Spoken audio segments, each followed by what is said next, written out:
আসসালামু আলাইকুম। আজ তৈরি করে দেখাবো এই গরমে ভিন্ন ধরনের ডেজার্ট রেসিপি। এই গরমে এইরকম ঠান্ডা ঠান্ডা ডেজার্ট হলে তো আর কিছুই খেতে মন চাইবে না, এবং ঠান্ডা ঠান্ডা কফি মিল্ক পুডিং হলে এই মন প্রাণ কিন্তু ঠান্ডা হয়ে যাবে। আর এতটাই মজা এই পুডিং, আপনারাও কিন্তু এইরকম ডেজার্ট তৈরি করে ফেলতে পারবেন এই গরমেতে। তো আমার চ্যানেলটা যারা এখনও সাবস্ক্রাইব করেন নাই তারা অবশ্যই আমার চ্যানেলটাকে সাবস্ক্রাইব করে নেবেন এবং পাশে থাকা ছোট্ট বেল বাটনটি ক্লিক করে নেবেন।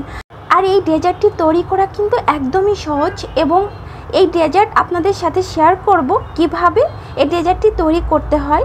তো চলুন আমার তৈরি করতে যা যা লাগছে। এদিকে একটি ফ্রাই প্যানে আমি 2 কাপ মতো আমি পানি অ্যাড করে দিব এবং স্বাদ মতো চিনি অ্যাড করে নিব। আপনারা আপনাদের পছন্দ মতো চিনিটা কমিয়ে বা বাড়িয়ে দিলেও হবে।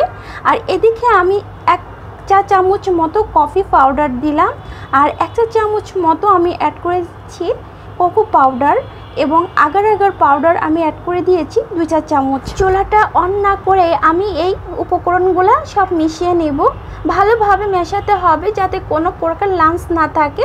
এইবার আমি চুলাটা অন করে দিয়েছি। কফি দেওয়ার কারণে এইরকম ফেনা ফেনা সৃষ্টি হয়েছে, এটা ফেলে দেওয়ার কোনো প্রয়োজন নাই।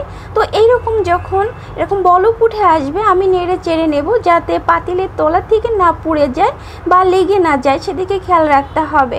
তো যখন এইরকম 1 বলক উঠবে বা 2 বলক, তখন আমি এটা নামিয়ে ফেলবো। এবার একটু নেড়েচেড়ে দেখাচ্ছি যে এইরকম কিন্তু ঘনত্ব হয়েছে। এবার এটা আমি নামিয়ে নেব, চুলাটা অফ করে দিয়েছি। এই যে আমি এই জেলিটা আমি তৈরি করেছি, এটা কিন্তু ঠান্ডা হলে এই পাতিলের সাথেই কিন্তু জমে যাবে। এই জন্য গরম গরম অবস্থায় এই সার্ভিং ডিশে আমি ঢেলে নিয়েছি। আর এই যে বাবলস আছে এটা আমি তুলে ফেলে দিলাম। এইবার এই জেলিটা আধা ঘন্টা মতো আমি ঠান্ডা করে নিব। আধা ঘন্টা পর ফিরে এসে আমি একটি ছুরির সাহায্যে এই জেলিটা আমি কেটে নিচ্ছি এরকম কিউব করে। আপনারা আপনাদের পছন্দ মতো এই জেলিটা কেটে নিতে পারেন। তো জেলিটা কেটে নেওয়া হয়ে গেছে, এটা আমি সাইড করে রেখে দিব। আর এদিকে একটি ফ্রাই প্যানের মধ্যে আমি 2 কাপ লিকুইড গরুর দুধ নিয়েছি এবং আগের থেকে আমি জাল করে রেখেছিলাম।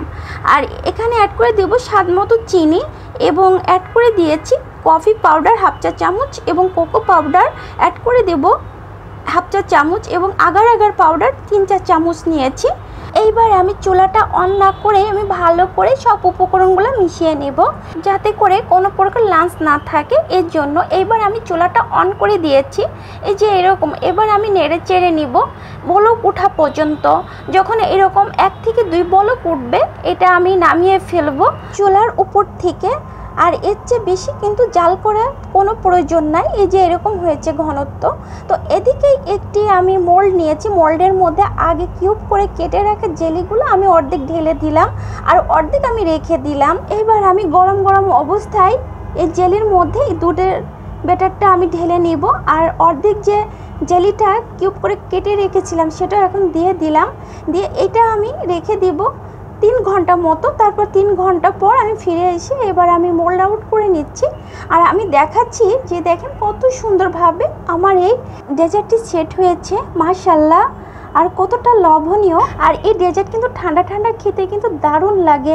আপনারাও কিন্তু ঝটপট এইরকম পুডিং তৈরি করে ফেলুন। আর এই পুডিং একটু কেটে দেখালাম, দেখেন কত সুন্দর হয়েছে। আজ এ পর্যন্তই, আল্লাহ হাফেজ।